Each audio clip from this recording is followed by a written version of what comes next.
My name is Steve Hernandez, and I'm the Executive Director of the Legislature's Nonpartisan Commission on Women, Children, Seniors, Equity, and Opportunity. We are here today to continue our ongoing conversations that we are hosting on the contributions and experiences of the Black community, the African American community, not only to the fabric of the state of Connecticut, but to the fabric of this country and this planet. I'm especially excited for today's conversation. I'm going to call it a celebration because I think that all too often we don't talk about mental health in the context of resilience and the context of healing, especially in communities of color. So I'm excited to have this dynamic panel of contributors, professionals, experts in the field going to be sharing their stories, their hearts, and their advice on how it is that we can promote resilience, the role of healing in empowering the Black community. Without anything further, I'm just going to name each of our panelists for tonight. When each of you introduces yourselves, your image will come to the fore. Please think of tonight as a fireside conversation. I really want us to be in a healing and relaxed space. We're joined today by Mitzi Sky, who is a writer, storyteller, and spoken word artist. Shanira Billups, National Certified Counselor and Licensed Professional Counselor, and the founder and CEO of Mental Growth and Internal Healing, LLC. Chevelle Mos Savage, owner, consultant, therapist of Heal, LLC, helping everyone accept and adapt to life. Kelvin Young, community health worker and certified sound healer.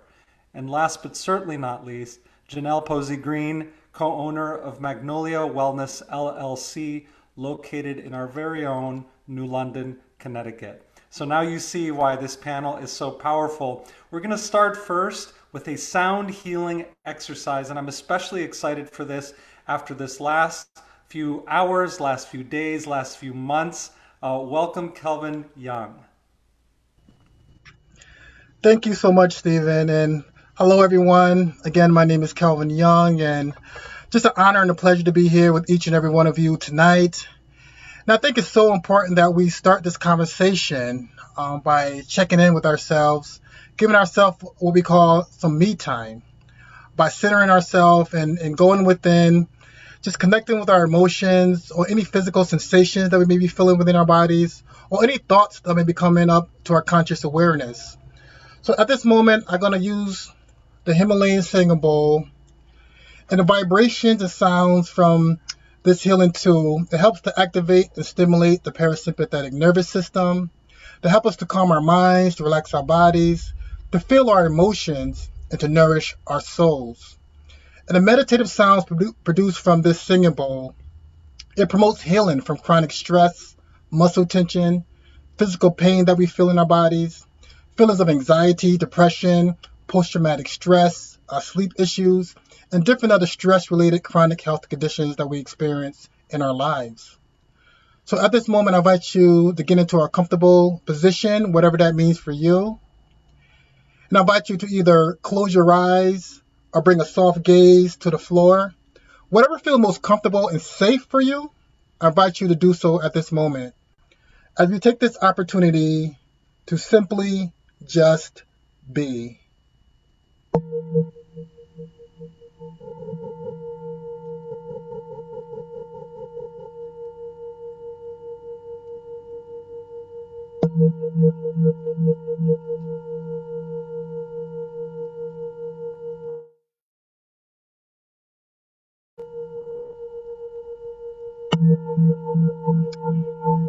And as we take this time to relieve stress, find inner peace and balance through the transformative powers of sound.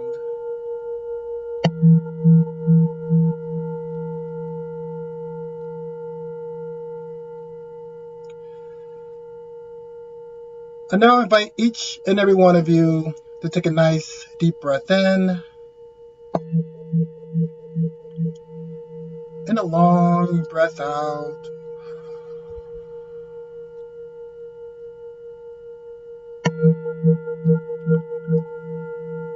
We'll do this 2 more times. Take a nice deep breath in. And a long breath out.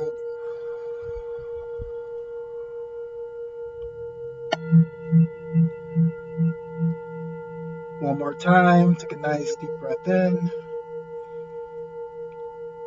And a long breath out.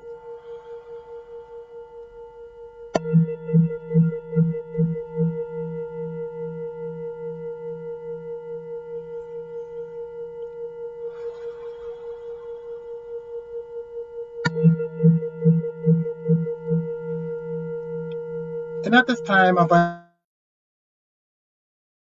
invite you to bring your attention and your awareness to the sound you hear in the comfort of your sacred space.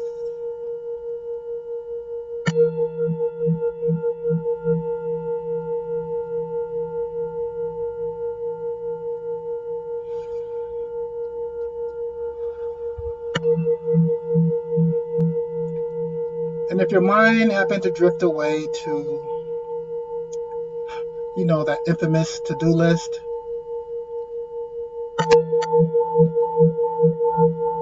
or all those text messages or emails you need to respond back to,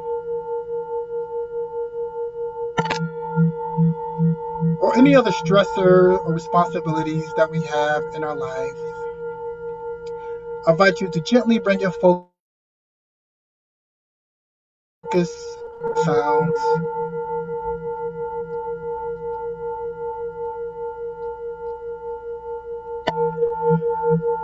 Allow the sounds to be your anchor into the present moment.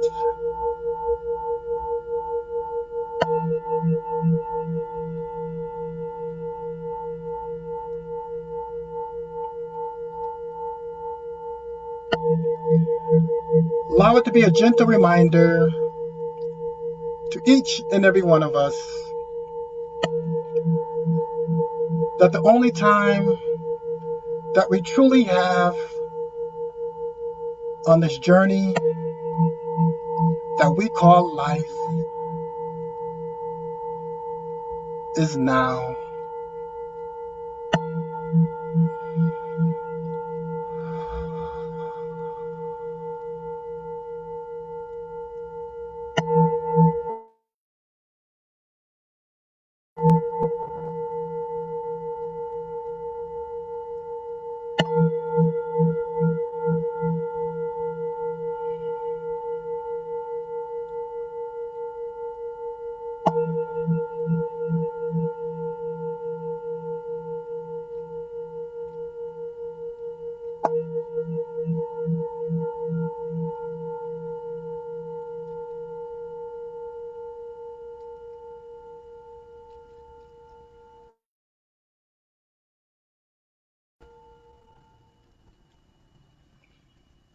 And if you had your eyes closed when you're ready, and only when you're ready, you may open your eyes. All right. Thank you, everyone. Kelvin, thank you so much. You never realize how much you need the empathic gift of healing until you allow yourself to receive it from a fellow human being. So thank you so much for that. I consider that the opening dedication to the conversation that we're going to have today. So thank you. We appreciate it. Mitzi, I'd like to now turn to you, if you could, to start us off in this important conversation. You've been gracious enough to offer to provide us a context for today's conversation, just to get it going. So welcome, Mitzi. Hi, thank you, Steve. Thank you for having me. And I just want to say thank you to Denise for creating this really awesome panel of people to be here with. And there was one other person that was going to be here, Paula Kaplan, but she's not able to be here. I could just give you a glimpse into what she could have shared with you on the work that we do on mental health. She's a professor out of Harvard who she works in the African American studies, but she's a white woman, so that's kind of why she's not here today to be on this Black panel. But she worked in the on the DSM, committee, the people that create the DSM, the diagnosis and stuff. And what she came to see is that when they found out things that didn't work, they lied about it or disregarded. So her work that she's been doing for about 30 years is on just dropping the disorder, and sharing with people that the diagnoses are unscientific, so to look at people's the emotional distress on what's been happening to people, especially what's been happening to Black people.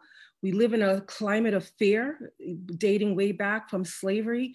One diagnosis that was first created for people who was trying to run away from slavery was called dipsomania. And it's basically was saying you're trying to run away from slavery to be free, you're mentally ill, so I want to start with there and there's so many people that's doing a lot of work. There's one organization called A Disorder for Everyone and Drop the Disorder.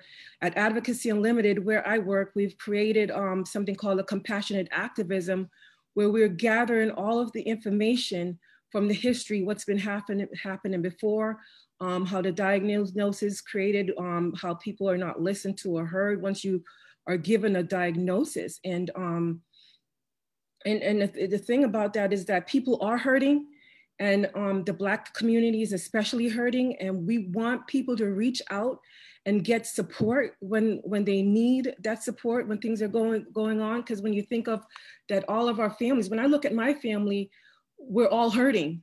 We're all hurting. And so therefore we are not able to step up and help each other.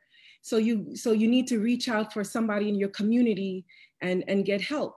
Now, when that helps come with a diagnosis and drugs, you can't get to what Kelvin just talked about. Be here in this present moment. All you have right now is now, this moment, because your mind is stuck in the past of what happened to you. You're hoping for a better future. And it's hard to be here now, especially when sexual abuse, violence, poverty, and all those things has happened to you, and you want a better life. It's the shame that hurts a person, that when you're standing in front of somebody and you want to share who you are, it's hard to do that. You're hiding behind everything in your mind instead of being present and being here now. And so, so I fully support for people to reach out and get help, but definitely want to be part of the movement that says to drop the disorder, because giving somebody a disorder, calling somebody to say, hey, I'm depressed, and I say I'm depressed, what does that mean? I won't take the time to do the work, the soul work that I have to do to find out what's happening with myself, what's going on with myself, what's despair, how could I feed my children, what happened to me, how do I practice forgiveness to get beyond what happened to me so I could be present. So the word depressed doesn't even say anything in it, and it's overused, and you just tell somebody you're depressed and they say, oh, you're depressed, take antidepressant. So there's so many people that's doing the work, James Davies, Lucy Johnston, Joe Watson. There's a person named Sammy Tamini who's just wrote a book called Insane Medicine. There's a lot of work going on to ask for change. And so I could drop that link into some of those things in the Facebook and in the chat. So for people to get information on change. So I want to stop there, but like I said, I could only give you a glimpse of the work that Paula Kaplan has been doing. If you could check her out, paulajkaplan.net, and see all the work that she's been doing for decades. James Davies, who wrote The Origins of the DSM, that research and talked to all the people and talked to some very powerful people who came up with those diagnoses. And they even said that they just had the power to do it while they were able to do it. So again, I'm not saying that not to reach out and get help, but like drop the diagnosis so people really could take a look at what's been happening. The racism that happens when you go in to get a diagnosis. A Black person and a white person could go in saying the same things has happened to them, but they'll look at the Black person and give them a diagnosis of schizophrenia and give the white person a diagnosis of depression. It's really that stark, and like I said, Dr. Kaplan has done a lot of research, and you could take a look at her website.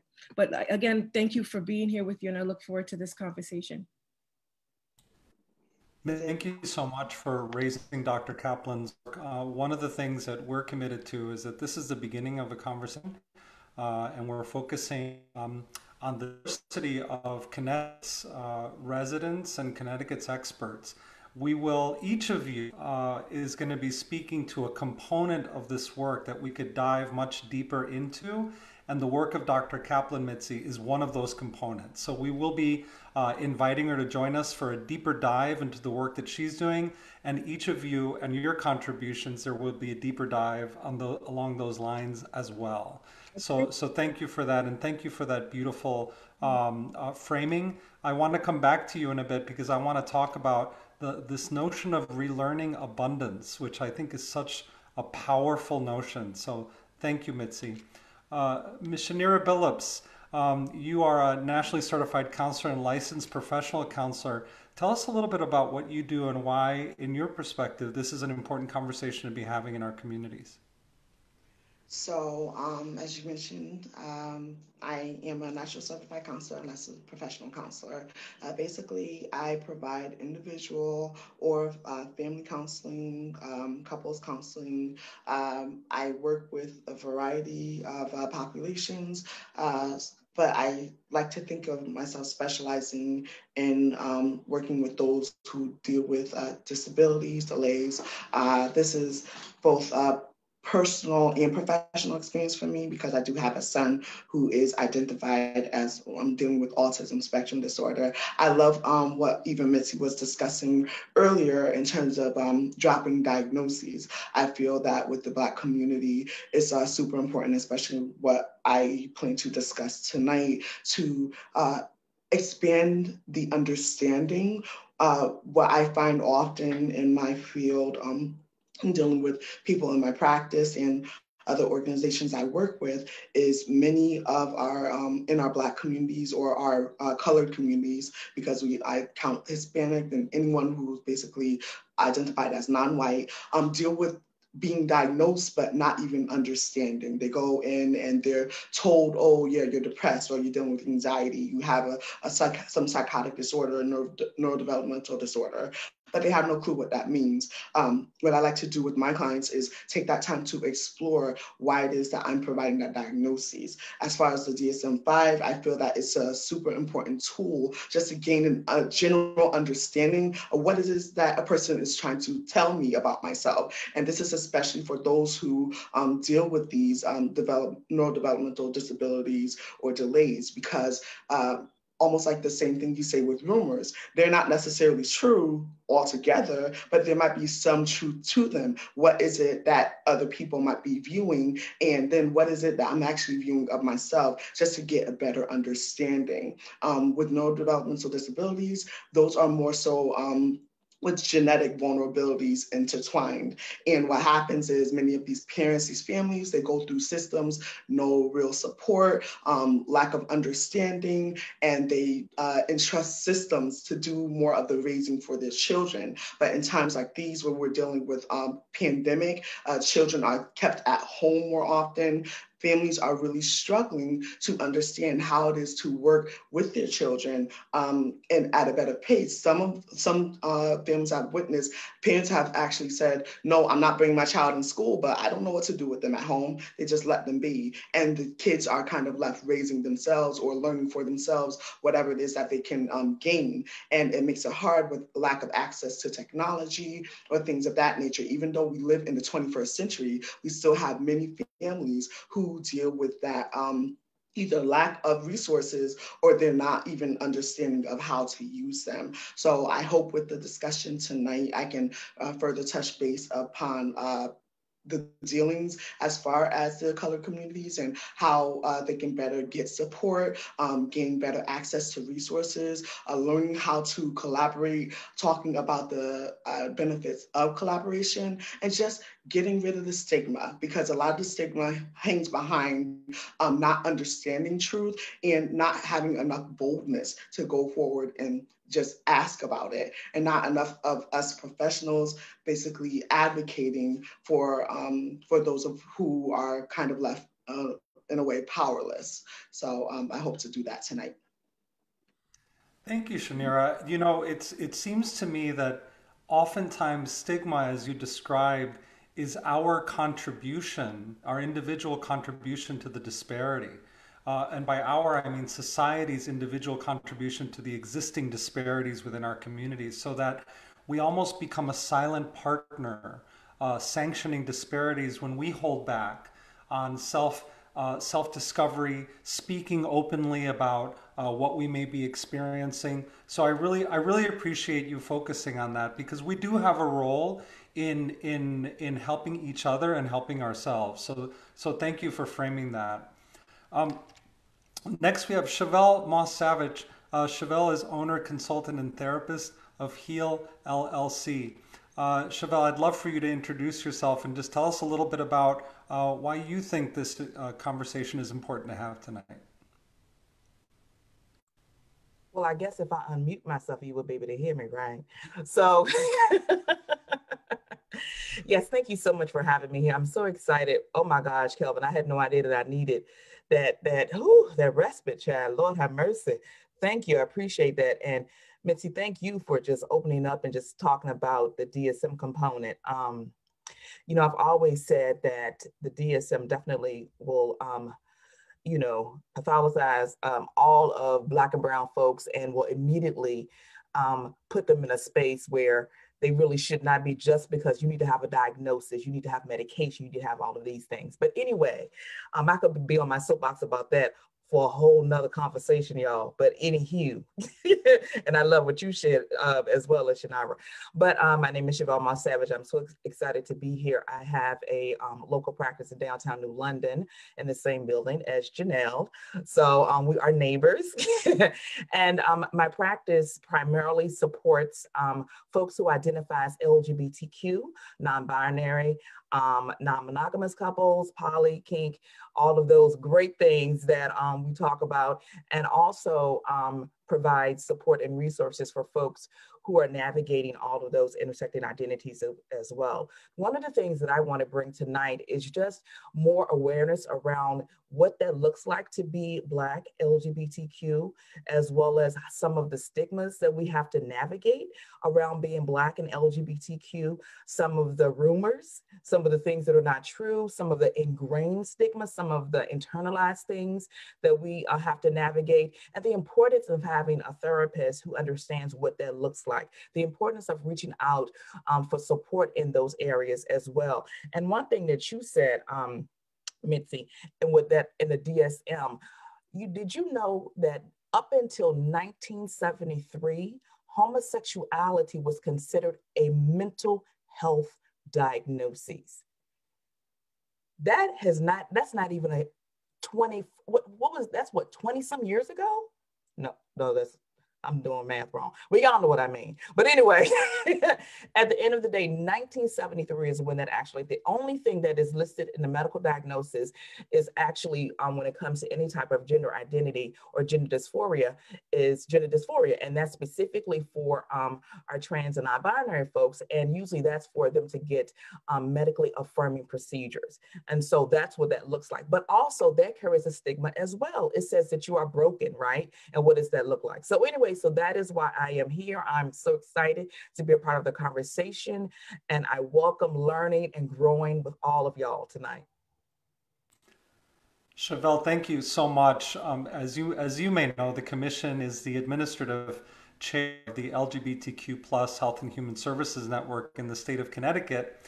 And on this next week, we're going to be launching a survey of all of our communities around the state. And you are going to be one of our agents to help get that survey in all of the right hands, just to make sure that we have full participation from our communities of color.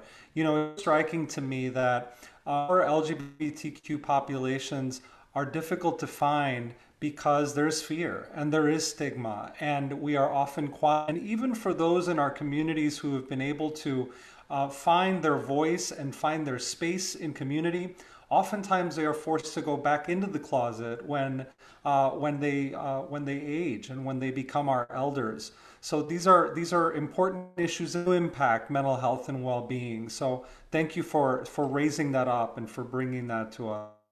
Next, we have Janelle Posey Green. Janelle, representing New London. I feel like New London is in the house tonight, so I really want to thank you for that. You are co-owner of Magnolia Wellness in New London, Connecticut. And I love the way that you merge holistic and traditional and non-traditional, more modern medicines. But I'd love to hear more about why you think this conversation tonight is important to you and the people that you serve.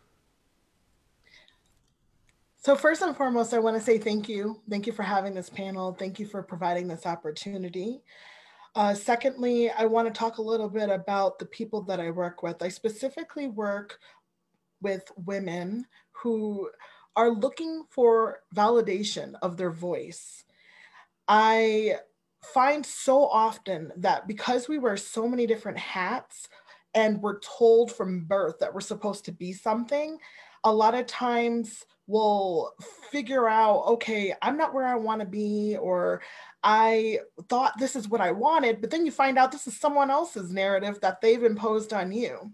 So one of the things that I really take pride in is helping my clients stand in the light, in their own light, the light that they chose to stand in, and affirm them in becoming the version of themselves that they want to be. So whether that be, okay, we're gonna work through some of your childhood trauma, we're gonna stop, you're gonna be the catalyst stopping your intergenerational trauma, or maybe you have a different ideology about spirituality that you'd like to bring to the table, but it's not welcomed in other practices.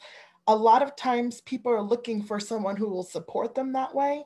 And I've been so grateful to be able to help support so many individuals with needing just that. Part two, I also have a very big passion for community. I really like to create spaces for us. And I first did it with a natural hair. We're called the Southeastern CT Naturalistas, where it started online, where we were just able to kind of, hey, I just did the big chop, I just cut off all my hair, or guys, I'm not perming my hair anymore. I'm going to go to work with my hair just like this. Wanting a home to, again, feel accepted. I take so much pride in that because now, you know, we've grown, we're able to have outside events. We do this event every year called Embrace Your Crown, where we encourage each other to learn how to not only do your hair, but teach others how to do theirs as well. And then that was a platform that allowed me to know, okay, we definitely need our own spaces. So last year when people were dealing with this pandemic and left and right, they were depressed and anxious and stressed, they didn't know where to go. I'm like, okay, I'm a social worker. I know a lot of other social workers. Let's pull resources and let's create something that will allow people to, again, be able to not have to play into other people's roles. They can be themselves and come forth and say, I'm not okay. So it's not a substitution for therapy. However, it is a segue for them finding other resources in their community. So I started with a few others on this panel, actually, the CT BIPOC Mental Health and Wellness Initiative. And every month we have several community conversations about things that can or is taboo in our community. And when people need support, they're able to get the information right then and there, because I really find that a lot of times when people want support, A, like all of you have mentioned, there's so much stigma. B, sometimes, you know, they just genuinely don't know where to go. So I would like more conversations just like this so we can normalize people talking about mental health and all of that it encompasses. Thank you so much, Janelle. You know, and thank you for your work with women and with families. You know, there's that the stigma of the way things are. I call it the way things are. You know, we it's almost as if we receive a formula at birth, and we are to follow that formula whether it fits us or not. And the formula is racialized. The formula is genderized. The formula is based on your perceived class or ability. And whenever we don't fit that formula, it is a traumatic experience. And then one of you mentioned the violence of poverty, which is so powerful to me. The notion that there is violence and poverty that is committed, especially now that we're starting to understand more and more the role that institutions play in perpetuating cycles of intergenerational cycles of poverty. So I just want to thank you for the work that you do in addressing some of those needs. Next, we have Kelvin Young. Kelvin, you helped open up our conversation tonight with your beautiful sound healing. I know that you're also a community health worker. Tell us more about yourself and about why you believe this is an important conversation to be having within community tonight. Absolutely, Stephen. Thank you so much for having me. Also, thank you, Denise Drummond, for this opportunity to be on the panel as well. And thank to all the panelists that spoke. It's a very rich conversation already, And, I'm here to talk a little bit more about stigma, but I can't talk about mental health without talking about, Black folks being harmed by every system here in America. The healthcare system, the criminal justice system, the education system, every system there is, And Janelle mentioned about the racial intergenerational trauma that we experience through that process, And I think about my ancestors, being enslaved and to come into a new land, a foreign land, stripped from their culture, stripped from their heritage, and, had to endure in slavery, be treated in subhuman conditions. They were considered 3/5 of a human being. Then the slavery, the Willie Lynch psyops, just the Jim Crow, the public lynchings, the terrorism from the Ku Klux Klan, the poverty, the police brutality, the systemic oppression that we experience in our lives. And think about all that our ancestors went down and how that trauma has been passed down from generation to generation to generation to me. And when I reflect back on my life and my experience, when I believe how to help to break the stigma associated with mental health is to talk about it. And I publicly speak about my experience. I'm a person that's in long-term recovery, which means I haven't used alcohol or any other drug to deal with my mental, emotional distress since March 6, 2009. And for me, after many years of battling with depression and anxiety and drug addiction, I found freedom from alcohol, from marijuana, from cocaine, from heroin, and even prescription opiates like Oxycontin, Vicodins, and Percocets. And I began that healing journey in a drug treatment program within prison. And it was within this prison program that I learned about the transformative powers of meditation, sound healing, yoga. And I had a lot of misconceptions about yoga, about meditation, because to be quite frank, I didn't see a lot of people that looked like me, people of color, practicing these modalities. So I didn't think it was for me. But I know the things I was doing prior to going to prison, it wasn't working for me no more. So I had to try something new and different. And by stepping out of my comfort zone and utilizing meditation and sound healing as a vehicle to go within, because I truly do believe that healing begins from within, I was able to find that sense of calmness and inner peace, even being in a very hostile and restrictive environment such as prison. But one of the most important things, I was able to understand the root causes of my experiences with addiction and emotional distress. And from that lived experience, I learned that it was the unhealed emotional pain that I experienced in my life, the unprocessed trauma that I endured, going back to childhood, and that toxic chronic stress was at the root of my addiction. So I was reaching for something outside of myself to find a sense of relief from that distress. And for me, I found it in alcohol, marijuana, cocaine, and heroin, and it worked for a while until it didn't work anymore and got caught up in that very vicious cycle of addiction. And that was a very powerful learning experience for me. And, I can sit here today and say I'm grateful for all of my experiences that I went through in my life, because if it wasn't for those experiences, I wouldn't be the man that I am today. And I believe how do we break the stigma is about normalizing our human experiences, normalizing our experiences with emotional distress, with addictive states. I like what Misty was saying, far as how we get put in that box with labels and diagnosis. And sometimes we can get a grasp of what of our human experiences that we're going through in our lives, but sometimes we can stay trapped within that box, you know. And being a black man living in America, I have that trauma within me. There's a saying, a lot of our issues live in our tissues. So a lot of the trauma that I experienced in my life, a lot of the emotional pain that I suppress, it's in my body, it's in my muscles, it's in my tissues. Our cells have memory, and our body keeps score of all of our experiences that we went through in our lives. So growing up, knowing that I had that intergenerational trauma that my family members, my ancestors went through, it's in my body. And, you know, I grew up in a culture, we didn't talk about trauma in my household, you know, and, you know, we didn't even talk about mental health in our household. And for me, there's a difference between mental health and mental illness.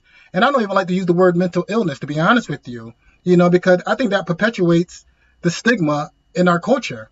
You know, if I have to describe somebody's human experience of emotional distress in addictive states, I would say they have a mental health condition. You know, instead of saying the word mental illness, because when I say the word mental illness, when human beings think of the word or hear the word mental illness, they get this preconceived notion of what that looks like, or what a human being looks like that's going through, that's been labeled with a diagnosis. So part of the stigma, part of breaking the stigma for me is like normalizing our human experiences, talking about those human experiences, you know, but there's so much stigma associated with it because, you know, if someone see me going to, you know, to a therapist, you know, I feel like I'm going to be judged. I'm going to be labeled as crazy. You know, I'm going to be ostracized. You know what I mean? People don't want to be around me. You know, I'm going to be labeled as weak, you know, because one thing about Black folks, you know, we're strong people, right? Because all the experiences that we went through our journey. But seeking mental emotional support is not a sign of weakness. It's a sign of strength. But we tend to look at, you know, going to seek support for our mental emotional distress as a sign of weakness. And we can internalize that experience and make it feel like it's a embarrassing experience to go and seek support. So therefore, you know, also growing up, you know, we were taught not to air our dirty laundry out into strangers and anybody else, you know. So that was one thing right there that kept us keep that business to ourselves. And all those different barriers that we face with stigma, we suffered in silence, you know. And the only emotion that I was able to express was anger, you know, because underneath that anger for me was a lot of pain, a lot of sadness, a lot of grief, a lot of trauma. And how I dealt and coped with that the stress that was buried underneath the anger with alcohol, with cocaine, with heroin and other prescription opiates. And that became very violent at times, and that got me put in the criminal justice system for periods of time, in and out of prison. But I had to learn to do the inner work I needed to do to break that vicious cycle. And part of my healing experience is talking about those experiences, sharing that human experiences that I went through. So give people permission to do the same.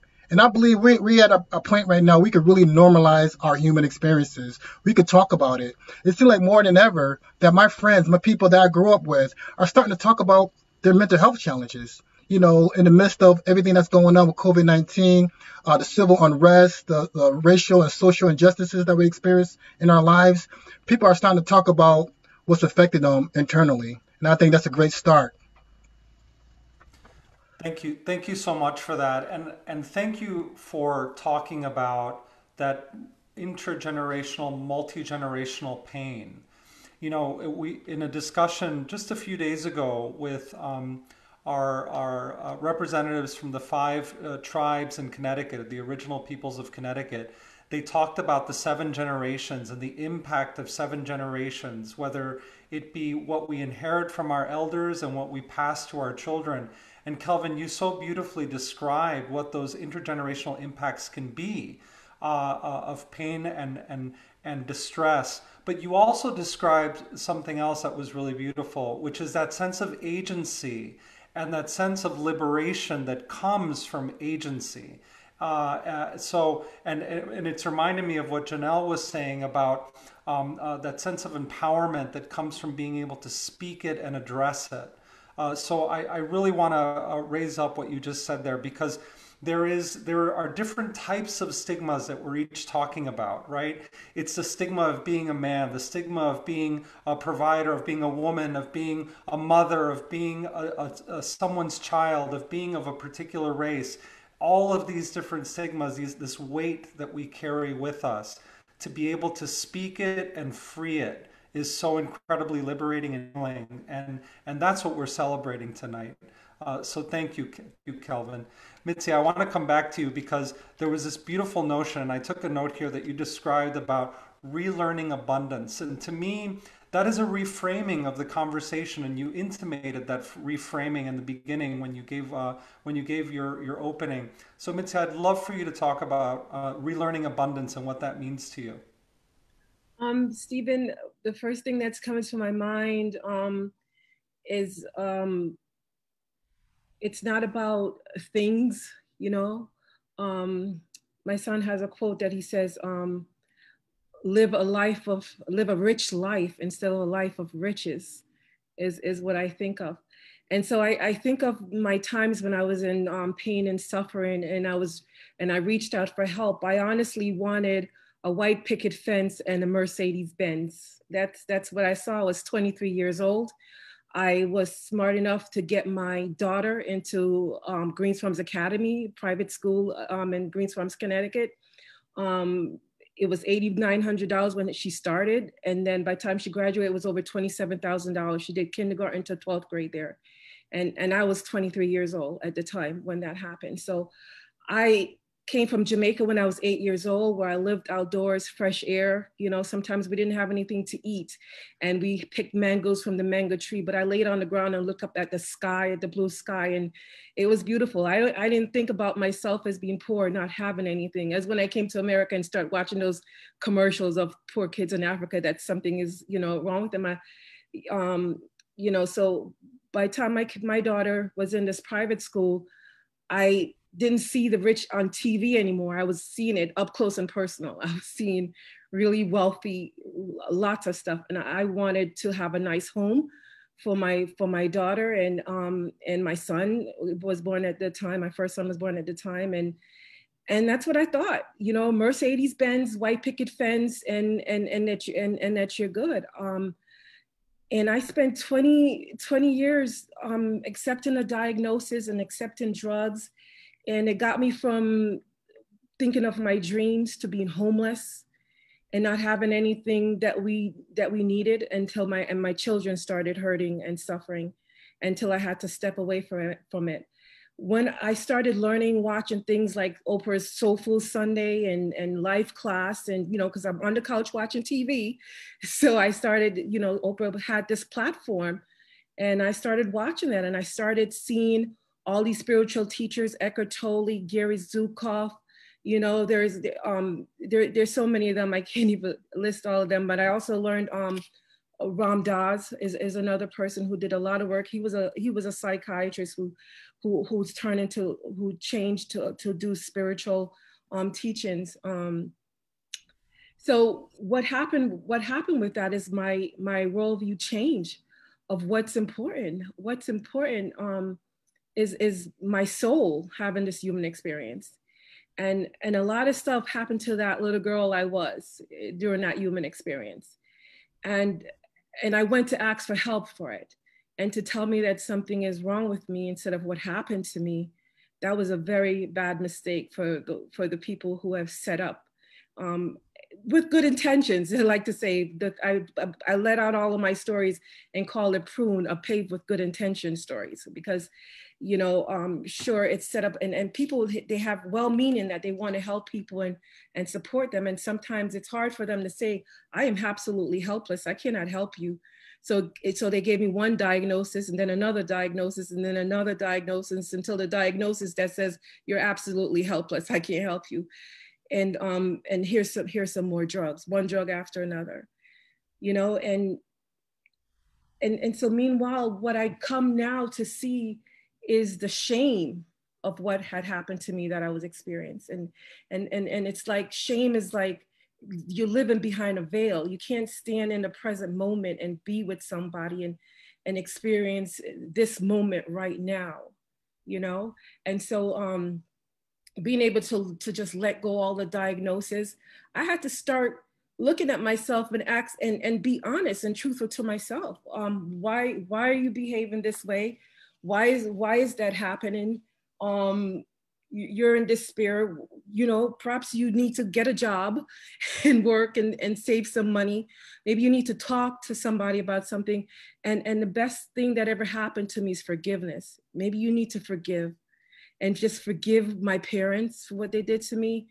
And if I could forgive them for what they did to me, I could forgive anybody for anything that happens to me in society. And what happens when that forgiveness happened, I started practicing it. And that means I had to go around them and practice being around them and give with a whole heart, not expecting anything back, but just giving. And when you give, it comes back to you. It comes back to you abundantly.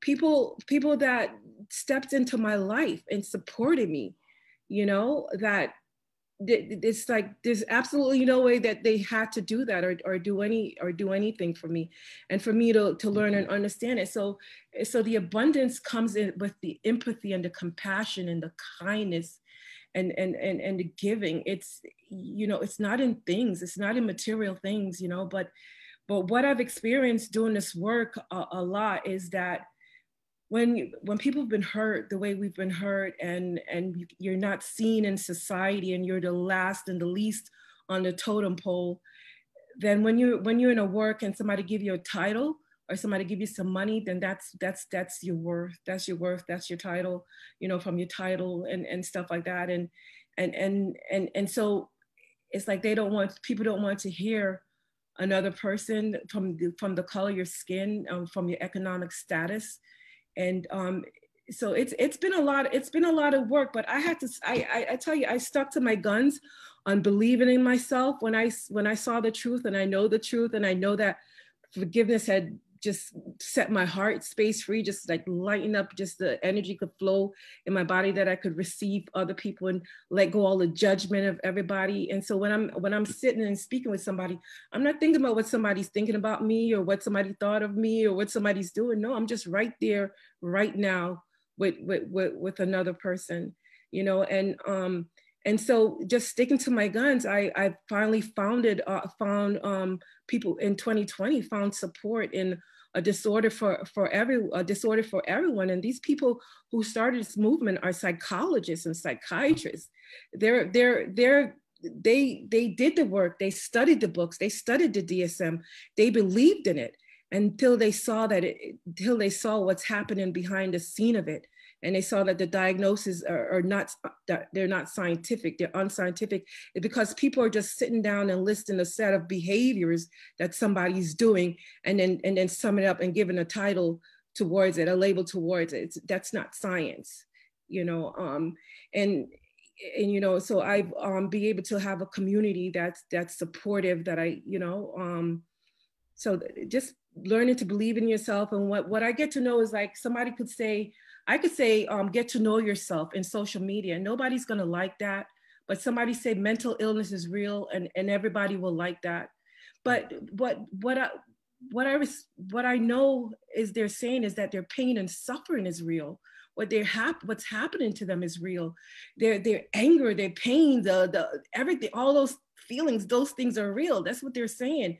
But they don't understand. It's not understanding that the diagnoses are not scientific, and there is a way through the pain, and not using those labels just make you have to really look at yourself and look within yourself. Instead of anxiety, say fear.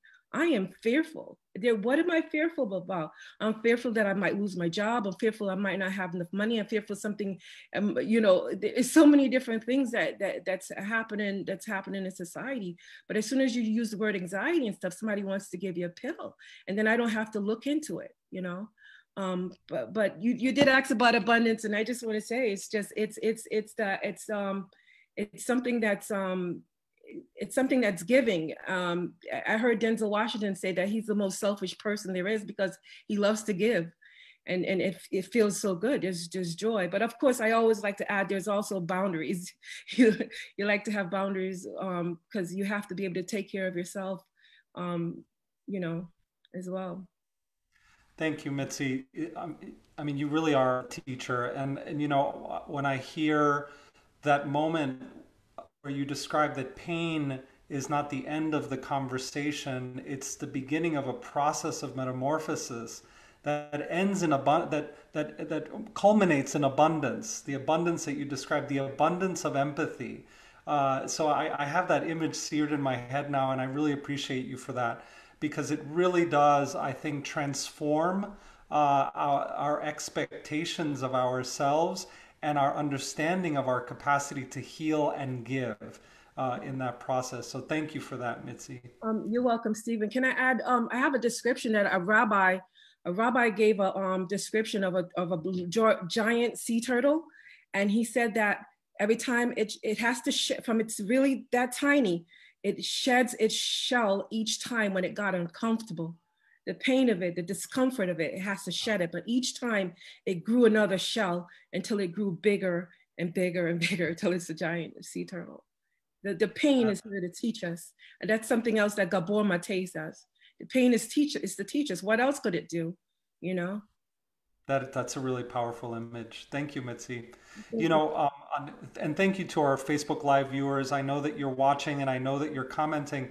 My dear sister friend, Nelba Marquez Green, who runs the Anna Grace Project at Central Connecticut State University in honor of her caramel princess, who she lost in the brutal murders at Sandy Hook. I know you're watching, Nelba. And Nelba says, you know, in Canada, she never had to use the diagnostic code, Shanira. And she says it's a sad reality of the United States reimbursement system within insurance. So Shanira, in a lot of ways, you are a navigator and you help our families navigate what can be really difficult and complex systems. But how do we address the issue of coding and the issue of how it is that we pay for mental health in the United States? Well, as far as it's basically, I see it as this big beast, right? It's already ingrained into our system. And they say the phrase, when in Rome, do as the Romans do. What I like to think of it as is when in Rome, if I need to survive, I'll use the resources, but that don't mean that I have to go according to everything you say. It just means that I need to be a little bit more savvy. So with that being said, what I like to do as far as the DSM-5, as far as coding, understandable that these are also codes that are used for further funding and development of other programs that we're looking to assist with helping further our own communities. I'm like, all right, you know what? Let me provide you with this diagnosis if I'm like, you know, talking with clients or whatever have you. But I don't leave it there. What I do is I break it down as to what I'm seeing as far as their symptoms. Now, what I do is go further to explain to them what is it that's saying to me that it goes beyond the maybe general sadness that you might see a society associating with depression, or if they're seemingly overly frantic, where it's getting to the point of disrupting social and occupational functioning. And then we go further to talk about, okay, let's look at what's in your environment to kind of exacerbate these things that I'm calling symptoms for the sake of going by the books. Now, when me and you, speaking with the client, when me and you are talking, I'm just going to be using these phrases, but this is what I'm saying to you. And then we go about further seeing, all right, what is it that we can go ahead and help you with to help out with those coping mechanisms that you may need. Now, something that I love to swear by is Maslow's hierarchy of needs. I firmly believe in that. For those of you who are not familiar with it, Maslow was a theorist who basically discussed human needs on a pyramid. At the very bottom, you have all basic needs, food, shelter, clothing, all those things that generally we need as far as survival. As you go up the pyramid, further up, as a person's needs are met, they come to more realization of self and also others. And that's where you get more into forming healthy relationships, understanding self in terms of, you know, certain types of moods or behaviors that might come about. Now, taking that in as a person who is a clinician and also deals with it at home as far as my own family and managing diagnoses, I feel that it's super important just to have that open conversation and take the time with individuals within minority communities who they feel that when given these labels, and I do agree they are labels, but it doesn't have to stop there. Labels are exactly what they are, labels, but it doesn't mean that it defines you. You are a person, you are a human being, you're one who others may engage with. As far as that label is provided, it is your right as a consumer, as a patient, as a client, to let the person who is providing you services know how you feel about something, ask about it, and go ahead and stand up for yourself. If you feel that a diagnosis that is provided to you is incorrect or is not right, you have the right to speak up. Many times too, and the reason why I'm so passionate about this is because there are times where an individual may have a job or they may be dealing with school and they won't be excused for certain kinds of times or whatever have you, unless they're provided some kind of doctor's notice or something saying that this is why they need X, Y, and Z. Now, in situations like that, I also find diagnoses to be very useful. But then again, also keeping in mind that even when they are going about seeing about their own health issues, it's super important just to be mindful, have openness and transparency so they can understand that this is not where it stops. Also looking at, as far as our own trauma or dealing with situations, it looks different from what society may deal with. Many times, Black folks are misdiagnosed. They definitely are misdiagnosed. And that's because why? Sometimes we are not even opening up our mouth because it's like we're just taking the hits. And then other times it's because even when opening mouths, people hope that, all right, well, I'm just going to ignore this. They'll be quiet after a while. You get what you get and you don't get upset. That's not the mind frame to actually be taking. It's like, you giving it to me. I don't care if I'm not paying out of pocket, my insurance covers it. If I'm working, I live and breathe, that's me making payment to you. So therefore, you owe it to me to talk to me about this, especially if you're going to call yourself writing something down on paper and it's going to be following me for the rest of my life. I don't know about y'all, but when somebody writes something down about me, I'm going to ask about it super quick. And I hope you have a good explanation because you're supposed to be the professional. That's what you get paid for. Do your job.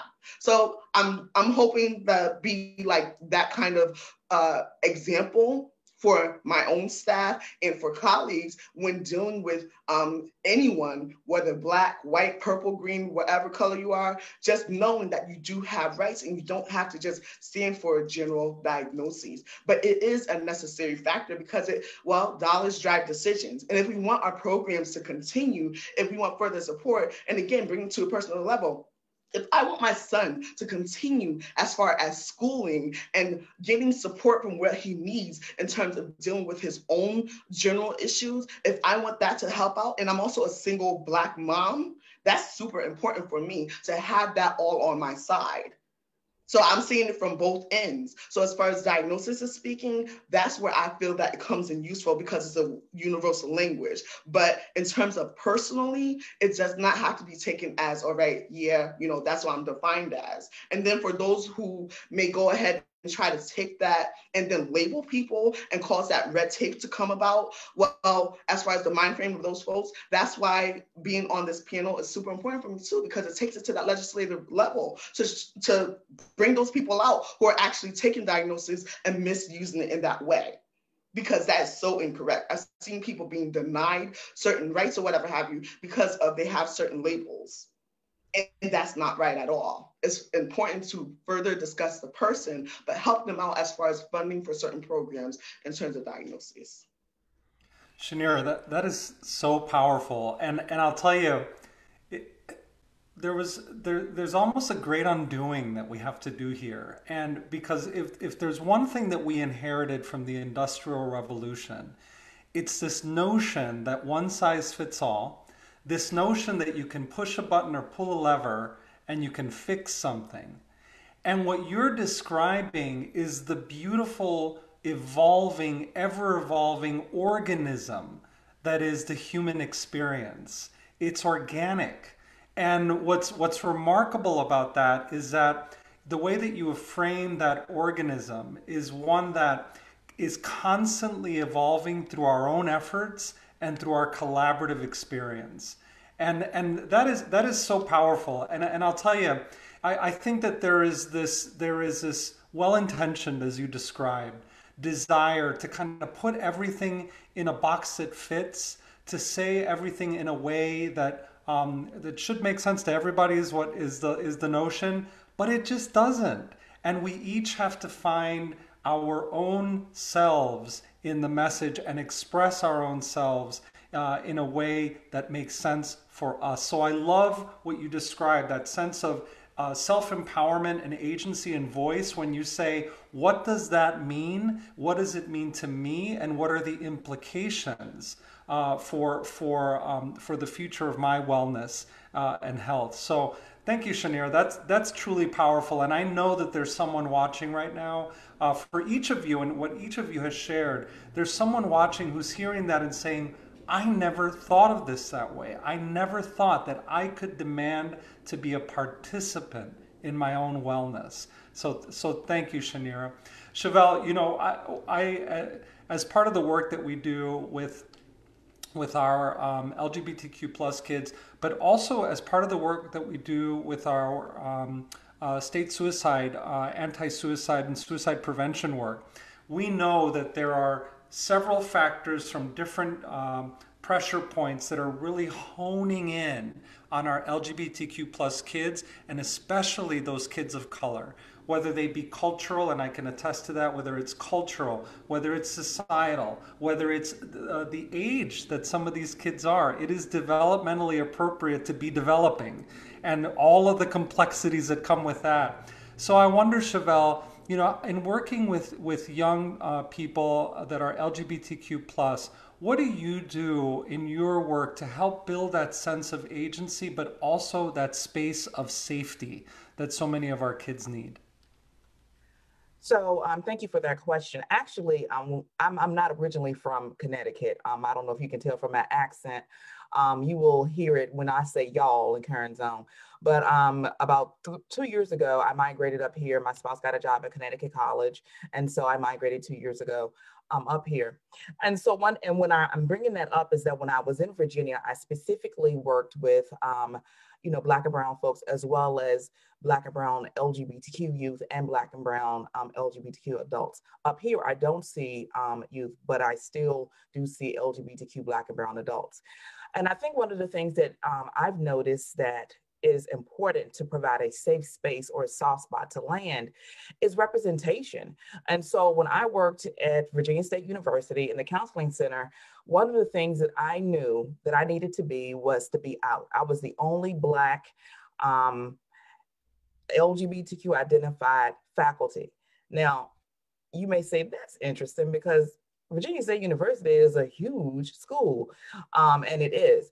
I was the only out one. There were plenty of other folks who identified as LGBTQ who attended and who actually worked there, but didn't feel safe being out because of tenure track and what that looked like and the stigma that comes with that, or because they knew how some of the things, how they were going to be treated. Because although it's not a faith-based school, Virginia is a Bible Belt, honey. And so like, we are right there. All right. We are like, you know, and when I'm coming into this space, I'm talking about two things that people don't want to talk about. I'm talking about Black mental wellness, and I'm talking about LGBTQ identities. And so, and one of the things that helps me do that is being able to have conversations and educate folks. At the end of the day, I created my practice because my mom died over 18 years ago suddenly. And so on my own mental wellness journey, I sought out a therapist, right? So I found someone who could affirm me being Black, or who could affirm me being queer or lesbian, but not could affirm me being both. And so that's why HEAL was created, because I'm not monolithic. I am not one being. I have all of these intersecting identities. I'm a mom, I'm a gaga, you know, I'm a wife, I'm a mother, I'm all these things, right? And so I needed someone to be able to understand all the things. So if I'm talking to my therapist about what's going on and I say my big mama, and I have to break it down because you don't look like me, they're like, well, what's a big mama? That's my grandmama, honey. Or if I'm saying that I'm going to a cookout is a barbecue. Whereas in, you know, some of the other Black therapists were like, well, are you sure you understand about this lesbian thing? So the thing that ingrained stigma and what that looks like, and education is important. And because the suicide rates are so very high when it comes to our Black and brown LGBTQ youth, especially our trans and non-binary youth, I think one of the things that we need to focus on is that we always are showing up and understanding that we need to constantly be educating ourselves on what is necessary to support them, right? Even when it comes to language, let me tell you something, therapists, this is for y'all. When someone comes into the space and don't take that opportunity to use that particular person and their identity as gay Google, okay? I'm gonna need you to figure it out. When they leave out, do your own research and figure out how you can support them. Don't ask them questions because you just want to know, not because it's helpful or that it's therapeutic. So I think that one of those things that we have to understand is that you need representation, you need education, you need to understand the cultural nuances of what that looks like, right? As far as I know, I'm not really sure, but I know I was a unicorn in Virginia. I was the only Black queer therapist in Virginia. And up here, it's even more of a unicorn, right? Because of the racial dynamic of where I live, as well as some of the, folks that I serve. And so I think representation is important, Stephen. I also think that understanding the nuances, the cultural components of that is important as well. Chevelle, thank you so much for that. First of all, I'm also a transplant. I'm a Texan, so I know how to spell and use the word y'all. But another thing, I'm also as a fellow unicorn, I can tell you that it is so critically important what you said about there's no one size fits all. And I am not monolith. I am a coming together of experiences, identities, and outcomes that are ever evolving. That is what I am. And that means that the beauty of our helping each other heal is in the getting to know each other in our complexity and honoring that complexity. How often, Chevelle, have you heard and seen those training videos where they're teaching us how to be more culturally competent, and they're actually just teaching us what to say and what not to say in a particular situation? Exactly. It's offensive. It's offensive. Exactly. And it's offensive not in its own right, but because it doesn't really take into account the diversity and the singularity of human experience. So thank you, Chevelle, for that. Janelle, I'm going to come back to you. One of the things that was so striking during COVID-19 and the beginning of COVID-19, we called it and continue to call it the dual pandemic, because while COVID-19 was happening, there was this concurrent emergence of urgency around social justice, an urgency that those of us around this table might have felt 2 years ago, 3 years ago, 10 years ago, 20 years ago, 150 years ago, but was really being soaked into the national consciousness. So Janelle, you did something about it. So I want to know more about your response to what you saw in the pandemic, that social isolation and some of the other issues that you've been addressing in your ongoing conversations. So clinically, I have to separate it a little bit, okay? Because I am a therapist and I have my own practice. And then the CT BIPOC Mental Health and Wellness Initiative addresses it, but it's in a different format, okay? So being able to address it clinically looked a little differently because we were no longer able to be in person. And a lot of my clients struggled with that because some of them live alone or they didn't have the privacy to really feel comfortable conducting their therapeutic sessions over the telephone or on video. So I feel like resiliency really comes in here, specifically for my clients, because they still wanted to heal. They still wanted, they're actively being traumatized while still some of them working on their traumas that we have on their treatment plans before COVID-19. So some of the things that I personally had to address with my clients is the ability to understand that they're not going to get things right the first time, that some of them were at home trying to manage their children's educations, and I know that we tried really hard with the online schooling. The schools a lot of them are doing the best they can, but it doesn't work so much for a lot of parents because they're not trained teachers and or they're working and wearing several hats. So having my clients be able to really set boundaries, and what does that look like? Sometimes it's going in their bathroom and locking the door and saying, this is my time. I don't care if you're knocking, we're having my therapy session now, and not forgetting to go back to trying to put yourself last was another thing. Teaching them that some of the things that we do in our sessions, because as you mentioned earlier, I don't just do standard psychotherapy. We did a lot of other things like with healing, with breath work, EFT tapping. If you're not familiar with that is, there's certain points on your face and throughout your body that you can use that's going to help bring your stress levels down and get you back to homeostasis.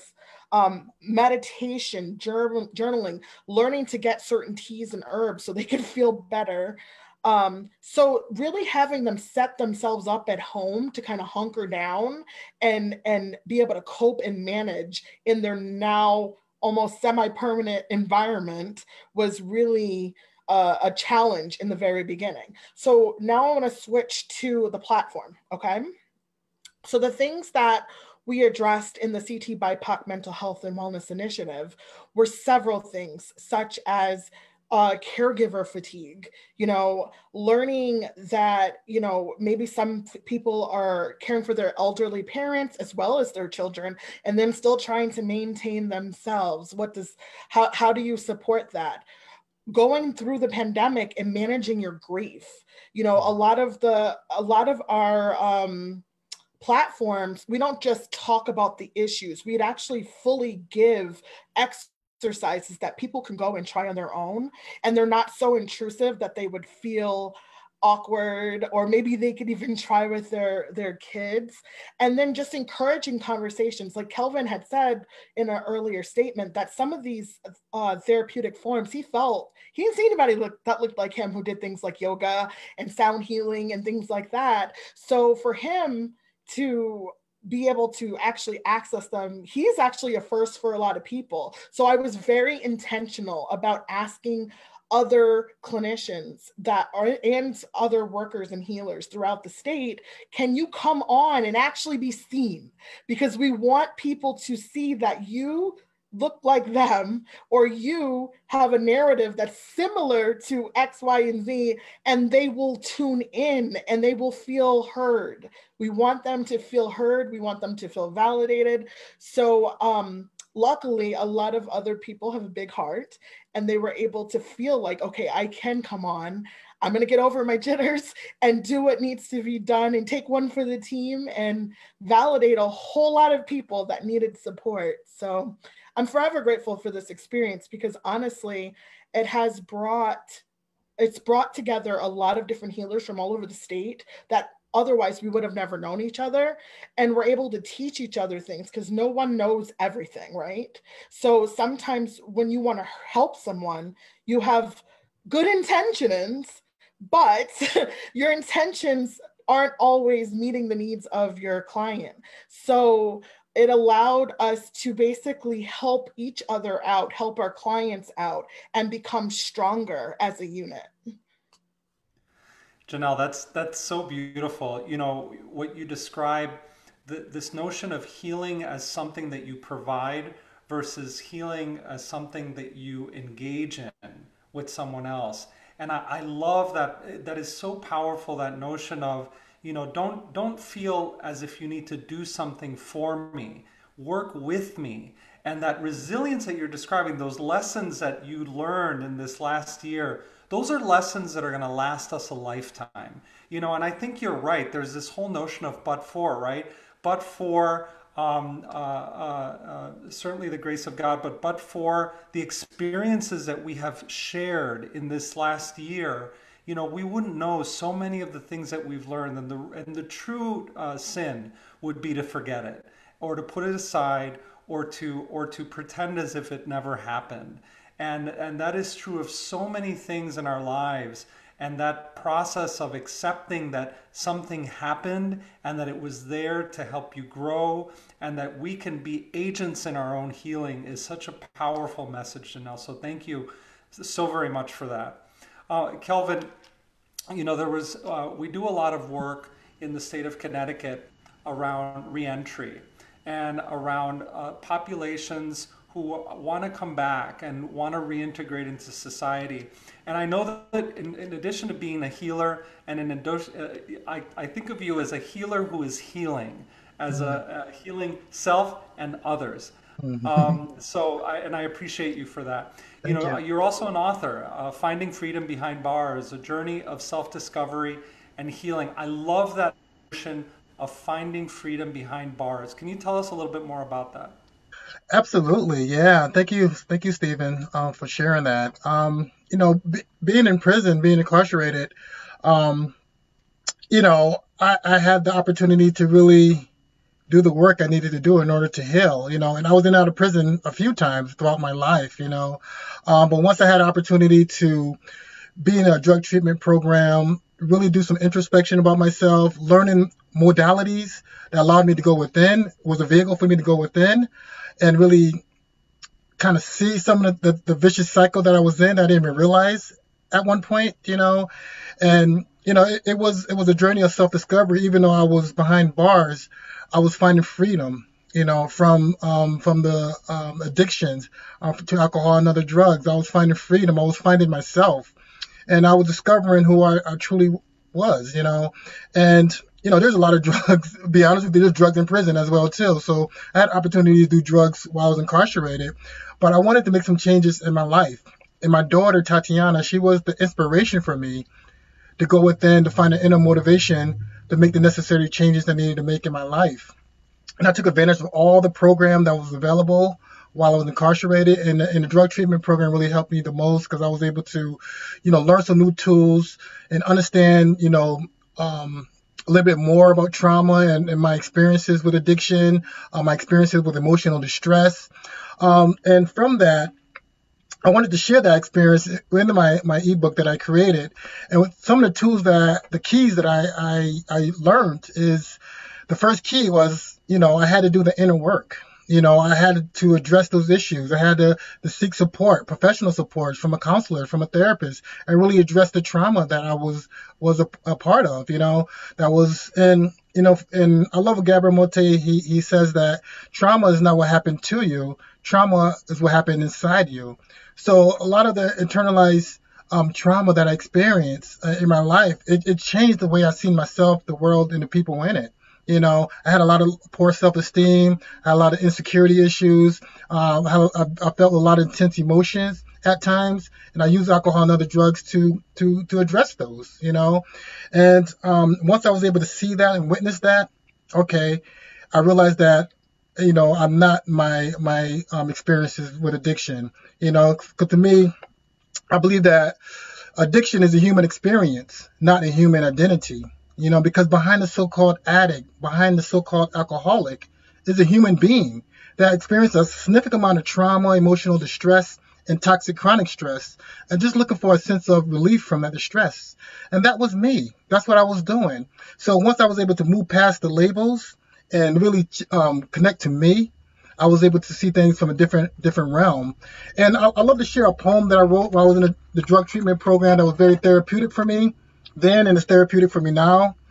And the name of this poem is called Eyes of a Silent Sun. Look into my eyes and tell me what you see. Is it a lost soul with no control, trying to be free?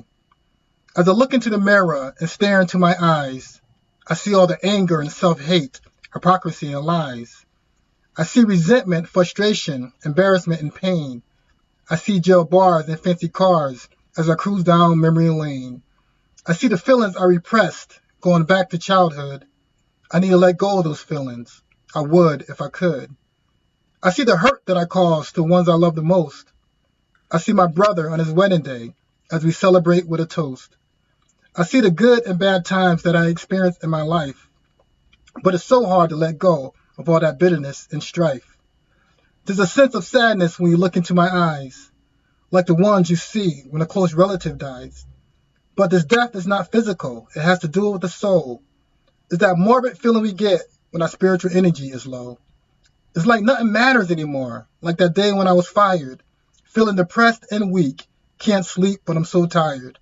I'm tired of all the pain, the hurt, and the rain, from that cloud that keeps following me. Sometimes I think I'm insane. But when I look out the window and see the beauty of the lake, it reminds me of good times, like when I was 9 and things were fine. And with the sunrise, I feel the presence of the Creator. When I look out my window, I see me in the beauty of nature. I'm a part of God's creation, nature, and humanity. The love and spirit that's in Jesus is also in me. So I learned to love myself and others just for who we are. And I learned all about this love looking out my window with jail bars. And for me, I learned about love in a very unusual place, behind bars. And once I was able to go within with meditation and sound healing and connect to the shame and guilt that often keep people like myself in that very vicious cycle of addiction. But I was able to move past that shame and guilt and to connect to the true essence of who I am. And I believe the true essence that each and every one of you are. Now, the essence I'm talking about is the unconditional agape love. For me, love is more than just a human emotion.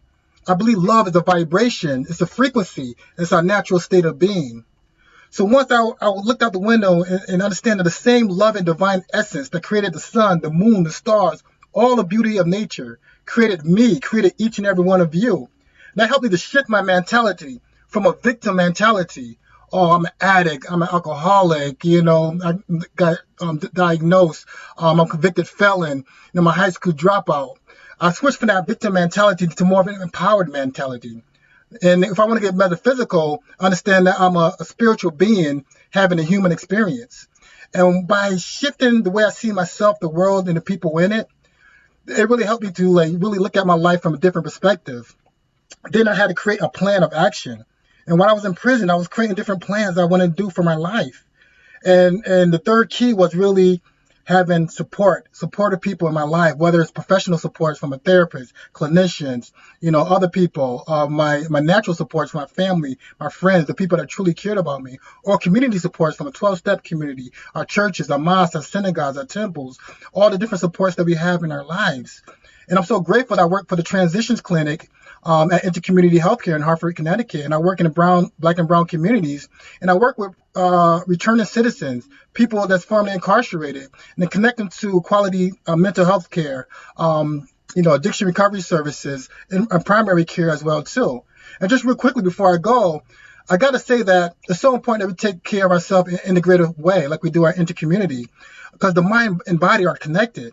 So what affects our mental health affects our physical health. And what affects our physical health affects our mental health. So therefore, it's not separate. It's all in the same. And people in our community, we're at the top of all the chronic health conditions. The black folks, diabetes, high blood pressure, certain cancers, just different heart diseases, all these different things. And it's affecting us. And just being mindful and taking care of ourselves in a holistic way, meaning mentally, emotionally, spiritually, as well as physically, is so important that we do.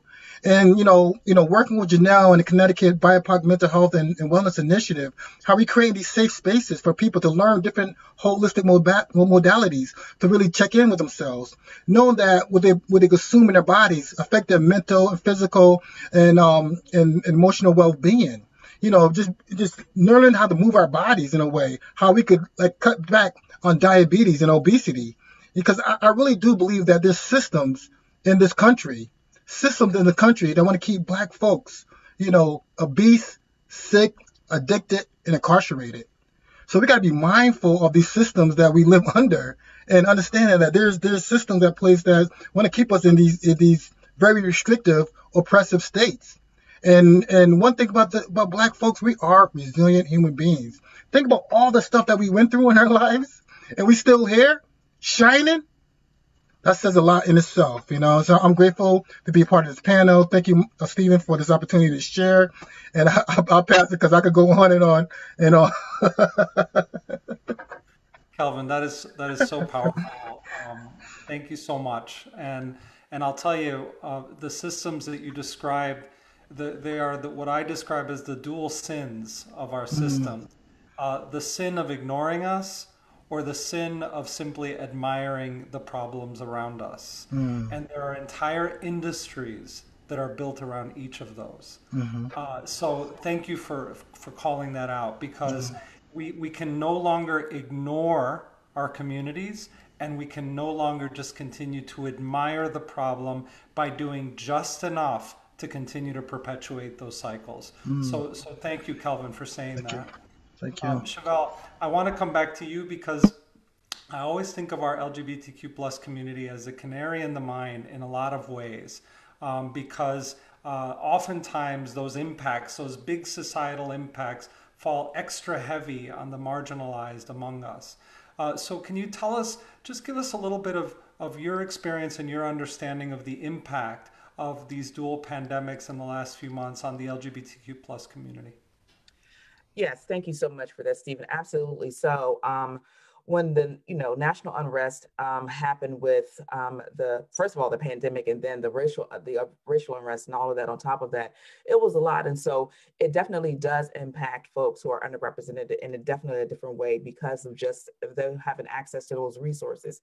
So example, I have trans folks who wanted to be a part of Black Lives Matter protests, right? And so they would march, and we would have to have safety conversations around, like, if when you get to a situation where you may or may not be arrested, have you talked to your cisgender allies about a plan?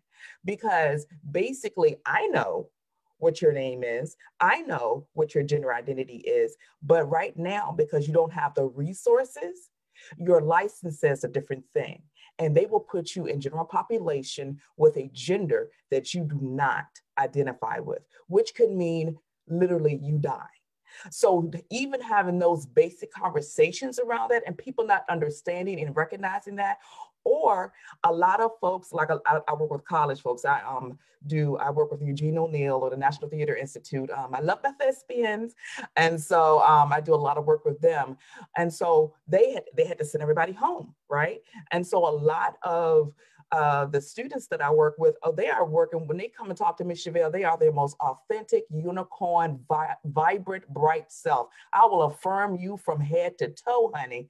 But at the end of the day, right now you're Scott, but you are about to be Sophia when you go back home, because you have to go back in the closet because of the veil of secrecy, because of all of the things that you have to navigate, right? Because you're not out to your parents, you're not out to your family, you're not out to anybody else. So what does that look like? So now that's another touch of mental health that you have to navigate, right? And if you don't already have a therapist who understands what that looks like, understands those components, that's the thing. Another component is, what about when you actually were planning to leave? I have folks that I was working with who was planning to leave the situation because of intimate partner violence or domestic violence. Now you are stuck in a space with your abuser, and you have nowhere to go because maybe you're a frontline worker and you no longer are considered essential. That's racist right there. Who gets to tell me if I'm essential or not? Anyway, so there are so many things that you have to navigate with that, right? And what about folks who identify as trans or non-binary? And the simplest thing that you can do to affirm these people, right, and affirm folks, and it's free, is go by their chosen name. So if they want you to call them Tree, call them Tree. Well, how is that hurting you, right? What is the problem? However, you now are back home living with your parents who have a very strong faith system, who don't believe in trans, who don't believe in LGBTQ, who don't believe in therapy, right? And say that you need to pray that demon out of you. So now you are back in the closet. You are being misgendered because they're no longer calling you your pronouns that you want. They're now he and you really are a she, right? They're actually dead naming you, calling you a name that you don't identify with, which is violent. So all of these things affect the LGBTQ community differently and impact their mental health differently.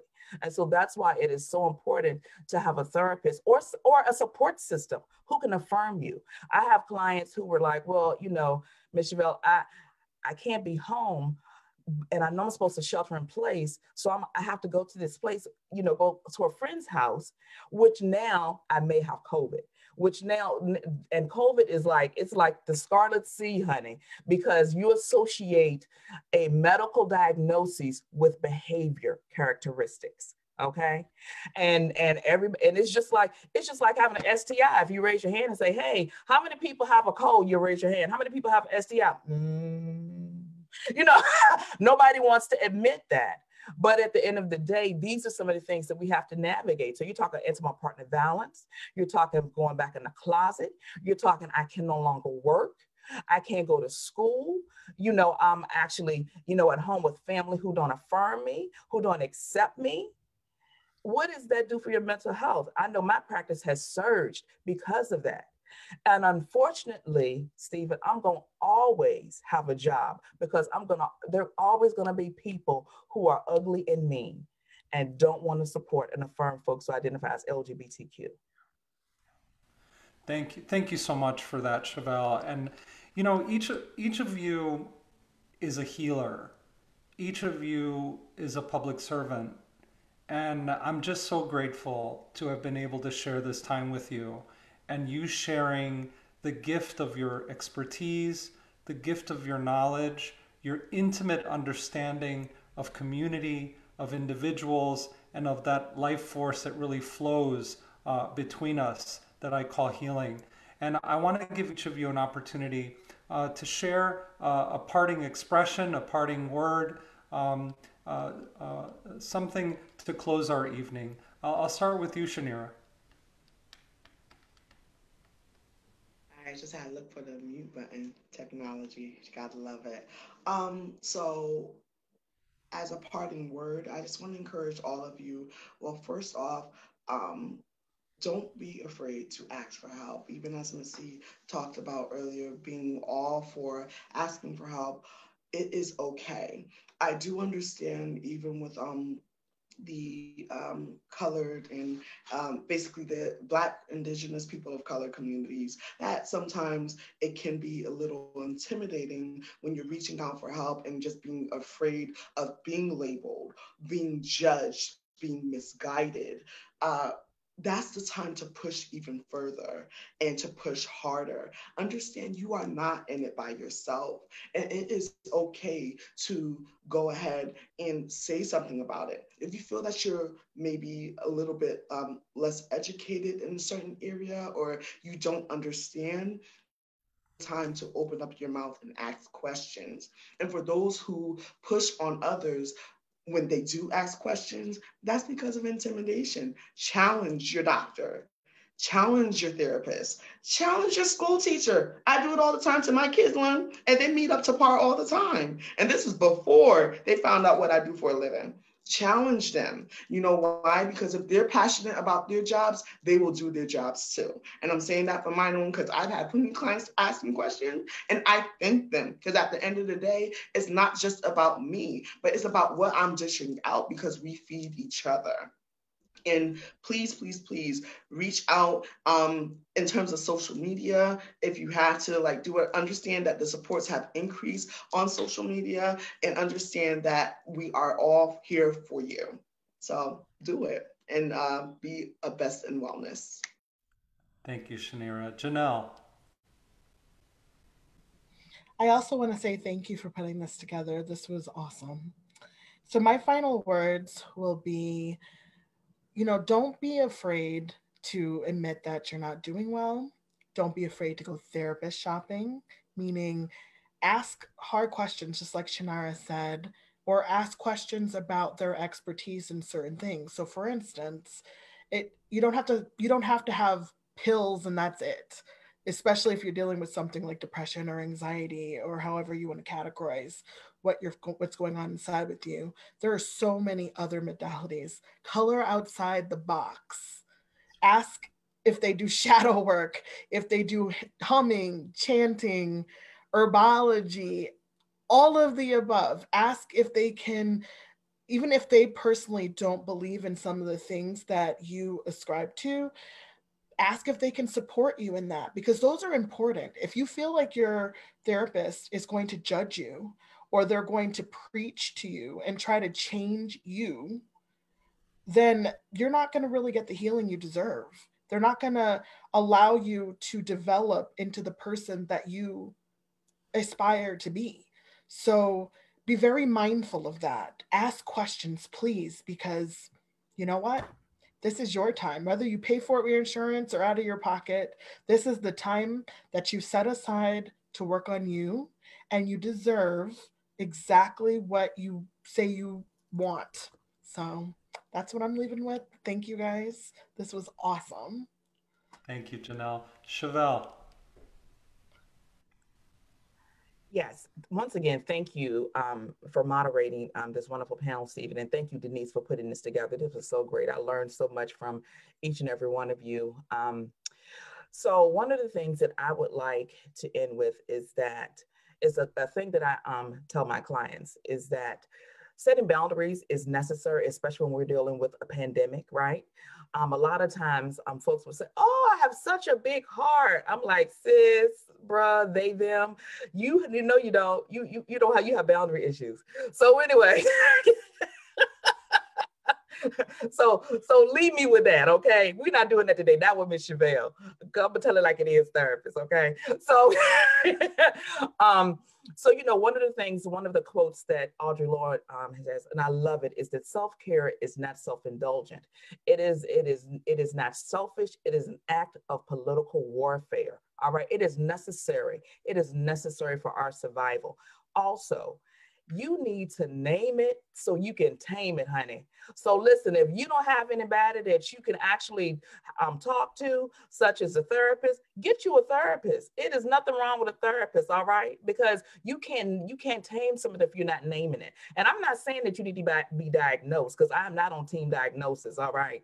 So, but at the end of the day, there is and if you can't afford, and that's another thing, if you can't afford therapy, there are also resources that you can. And you know, a couple of things that came up, Janelle mentioned it, Shanara mentioned it. It is a shame that people feel that they cannot ask questions because of the kind of insurance that they have, okay?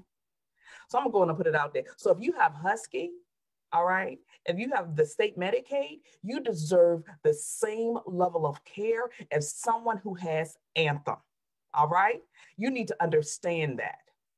And you also need to challenge your therapist. If some things are not right, some things are not right. Listen, I had to fire my therapist because you didn't understand what I was going through in regards to my cultural background. So it's okay. It is all right. That's what you need to do. And so with that, I say thank you again for having this. This was so great. I really enjoyed it. And there are always support systems out there. Also, if you are available to, you know, to find your therapist, that's fine. If not, get your support system. And I will end with that. Thank you, Chevelle. Kelvin.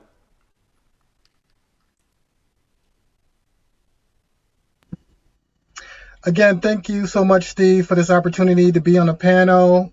As well, Denise, thank you so much. And my esteemed panelists, thank you so much for sharing your wealth of information. And I just want to leave by saying, you know, just do whatever it is that we need to do to take care of ourselves. And know that it's okay to be not okay. And, you know, be okay with that. But there's so many things we could do to nurture ourselves in a holistic way, you know. And whether it's meditation, whether it's yoga, whether it's, you know, exercising, whatever it is, we all have something that resonates with us when we're feeling intense, raw human emotions, and help us to bring us back into balance. We can incorporate that into our lives, you know. And also, you know, like my panelist was saying, if you're feeling the distress, and it's becoming heavy, it's okay to reach out for a therapist. If your tooth aches, and you're in pain, it's okay to pick up the phone and call the dentist. That's self-care as well too. If you having some type of aches and pain in your body, you want to contact the doctor. That's self-care as well too. And so if you feel any type of distress, it's okay to pick up and call a therapist. And Janelle, she created in a list of Black therapists. If you want a therapist that's looking like you, you're more than welcome to check out the Connecticut BIPOC Mental Health and Wellness Initiative Facebook page. Reach out to us, and we could give you a resource list of different Black practitioners and therapists in the Connecticut area. And also, I want to give a shout out to Dr. Chevelle Bellamy. She wasn't able to make it tonight, but she does a lot of great work around peer support down at Yale School of Medicine down in New Haven. And I really believe in that type of work when two people can share their lived experience. It's just something about that process of talking to somebody that went through emotional distress and addictive states that look like me. I'm able to put my guards down and connect to that person in a very human and authentic way. There's so much power in that, and she's a champion and an expert in that work with peer support. I just wanted to honor her with that, and it's okay to take care of ourselves and also not only ourselves but our community as well too, with community care. Some of the things that we work in with the Janelle's leadership is we want to create these spaces where we create these free holistic healing centers, clinics, throughout different parts of Connecticut, where people don't have to worry about the costs, to do yoga, to do meditation, and create safe spaces for Black and Brown people to embody these holistic practices. And we want to create that space for us, and that's part of community care as well too. So self-care and community care is so important in our lives. So, but thanks again for this opportunity to be here. Thank you so much, Kelvin. And thank you for giving a shout out to yoga and other healing practices. If for so long they've been inaccessible to our communities because I think there just was that disconnect, that cultural disconnect of understanding how these different modalities can really be life-saving for us. So I really appreciate that, Kelvin. And last but certainly not least, we come back to where we began. Mitzi. Yes. Thank you, Stephen. Thank you for having me here today, for putting this on. And to Denise also, I want to give a lot of respect for this work that you guys do with the commission. And my thought on it is if the commission could perhaps create a bill in the legislative to drop the disorder, and to look at the human rights violation that's happening. The World Health Organization has asked for massive change, like right now, because the power imbalance with the roles of psychiatrists, therapists, and psychologists is so great. People who are feeling powerless coming to ask for help, and their power is taken away. The Convention of Rights of Persons with Disability has been ratified in over 190 something countries the last time I looked, but the United States hasn't ratified it and what it would do would give people who are getting support in these therapist client roles, it would give them a voice to say, no, I don't want to take that drug. No, I'm not going to use that drug. And because right now you could get forced treatments, forced to take drugs, forced to be hospitalized, and there's all that violation is happening. So on that end of it, to be able to start a bill or something to get that into Congress. On my work that I do is the soul work. What I would want to see is more soul work being done. I hear Gary Zukov, who I believe was a psychologist too, but now he's a spiritual teacher. One of the things he said in his book, The Seat of the Soul, on the chapter of psychology, he said that psychology is the study of the spirit, but it's never been that. It's been about the 5 sensory personality. And because of that, it could never heal at the level of the soul. You're looking at people's behavior, their reactions because of what happened to them, and you're calling that a symptom and diagnosis them and drugging them. And people have the power to do that and take the power away from another person. There's a quote that there's a phrase that from Ram Dass, he says, when you live in a society which places personality almost over all, so then the criteria is, are you fulfilled as a person? That's all prior to anything about spiritual awakening. And you assess inside yourself how much attention you have to pay to your personality variables on the way to spiritual awakening. It's a very interesting interplay. If you're too caught in very neurotic personality patterns, it will distort the way the spiritual work is happening. At some point, you'll say, I really have to get my act together from a psychological point of view before I could go on. But if you wait to have your psychological act together before you go on with the spirit, it's going to be a cold day in hell. That's why you see people are saying you go in to get help and you're in there for 5 years, 10 years, 15 years, 20 years, and people are dying 25 years younger than the other people, and that doesn't reach out to get that kind of help. There's something absolutely wrong with that. And I think I heard someone say that they're always going to have people coming in as clients, because guess what? Human beings, we're hurting each other consistently, and we're going to need we need support. When I was working at the behavioral health clinic, that's what I recognized. I recognized that, wow, they're more concerned about having 900 people as client than it is to get people moving through the door. Come in and come out. So it's they're holding on to people instead of supporting them to move on with their life, to live a well life. That's a problem. That's a problem, because and that shows that you're just focused on what happened to them, focusing on trauma, focusing on behaviors. As a matter of fact, the first DSM talked about reactions. They didn't even use disorder. They said schizophrenic reaction, all different kind of reactions. They didn't say disorder. But to legitimize the field, they change it to disorder. So then you could use drugs and everything and things like that. So there's work to do, and that work has to be on a government level to change this, But I also want to say, while I do advocacy work and we advocate for change, it does start at a personal level for us to be able to take care of ourselves, for me able to see somebody that looked like me with the color of my skin and respect them. That took a lot of work, because when I came, what I watched on TV, what I was internalizing was that I'm not worthy. This is what I saw. And at 8 years old, I remember watching a Black woman picking up a telephone and turning it upside down. And my little mind said, she's stupid. Because I just came from Jamaica, seeing a telephone for the first time and learned how to use it. Now I'm being taught that somebody that looked like my grandma and that I'm gonna grow up to look like is stupid. So that's internalized for me. So now I go and work to get a work in the work system. Somebody's looking at me that I can't do the logistics. I have to stay with all of the mental illness stuff. It's that much work that needs to be done. But once I get my strength from within me, and know who I am and get to know who I am, it allows me to respect everybody, and it allows me to know who I am. It allows me to respect a Black woman, a Black man, and love them and love myself and respect everybody else, and not about the color of the skin. But that's work. That's work. I call that soul work, because it's really having to look at myself and say, really, my goodness, you really didn't even like who you look like and who look like you, And I have to learn how to love myself and love everyone else.